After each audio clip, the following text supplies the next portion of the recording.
Okay, so, yeah. Remember that video I did about 3 things that I highly dislike? Well, this is going to be the opposite. These are 3 things that I highly like. So to get started, we have Smart Foods white cheddar popcorn. For some reason, this comes into my cupboard, and like Hunter Biden with crack cocaine, I cannot get enough. I don't go out of my way to buy it myself. It just appears at my cupboard. Let's just say this. If you have Smart Foods white cheddar popcorn, you're not gonna have it for very long if I'm there. I don't know what they put in there because goddamn, I'm hooked. At the number 2 spot, we have the AK platform. Now, let us pray. Dear Mikhail Kalashnikov, who died in 2013, thank you for blessing the world with the AK platform.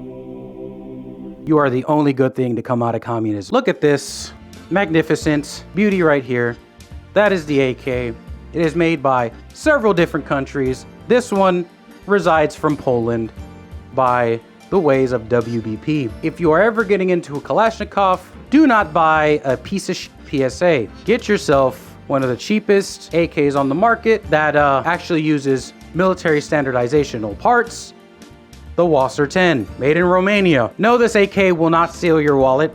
I still have money in it, thankfully. For the most part, it has been reliable, eats anything that I want, and ironically enough, if we're talking about the current 5 AKs that I have, it is by far the cheapest that I own currently and has the least amount of sight cants, which is ironic considering that AK that I just showed you was about $1,300 because I bought it when they first came out, thinking that Joe Biden was gonna ban assault weapons.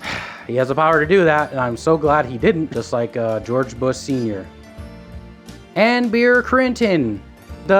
Not to get too political, we'll move on. Yes, this has the least amount of sight cants comparatively to all the other AKs that are above $1,000 that I've bought, including my really not worth it $1,600 barrel AK that also is from Poland. That has some sight cant that really should not be acceptable for a $1,600 rifle.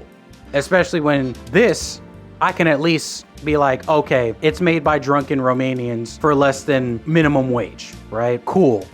That's fair. I'm not gonna complain, but for a $1,600 rifle from Western Europe, I'd expect better. I digress. I still like all my AKs. This ironically being the best out of every one of them, especially for the price, but let's move on. Last thing on my list that I truly, highly like, any game with character customization. Now, sometimes the looks that the developers give, for the character, I sometimes just don't like the clothing. So giving some extra clothing options is always a-okay in my book. Don't look to the left right there. That's my past coming to haunt me, though I'm the editor, so that's completely my fault. But that is an amalgamation of my sins. Putting 2 characters into one and then not beating the furry allegations. As you can see, there's no more furry shit. However, on this channel, we still stand Izu Red Fox from Kimono Friends. That aside, I'm not beating the furry allegations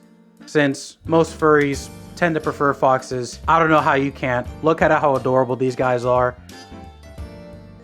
I love them. I love them so much because they just remind me of a smaller dog, and I love dogs. Best dog, Shiba Inu, not even to be a weeb.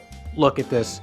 Adorable. So yes, character customization is always good, especially if they have the female option. All that ass, nigga, she got ass. Good lord. Damn, it's getting hot in here. And speaking of character customizations, some of my most favorite games, Halo 3, GTA 5, Sunset Overdrive, have some sort of character customization. Again, bring up whatever this was, which I went by Fizz Fox. Ugh. Anyways, I had this anonymity that I wanted to keep, and now I just don't care. Because you also remember that I was using Izu Red Fox for stills and stuff, so I was doing the VTuber shit before the VTuber shit, ironically enough. But again, it wasn't my copyrighted character. And I wasn't hiding the fact that I was a female or whatnot. Since I'm an impressionist, I do need to work on doing a female voice, kind of like, what was his name? YouTubeable HD. Or something like that. There was a guy that went on Omegle. He had long hair, and he had the most pinnacle female voice. It sounded just like a Valley girl from California. Let's jump right into it. Truly goated. But anyways, I think I've rambled on for way too long. I hope you enjoyed, and again, be sure to like, subscribe, push that bell notification so that way you can always get notified that I have made another fantabulous video. And once again, it has been your boy, Deuces.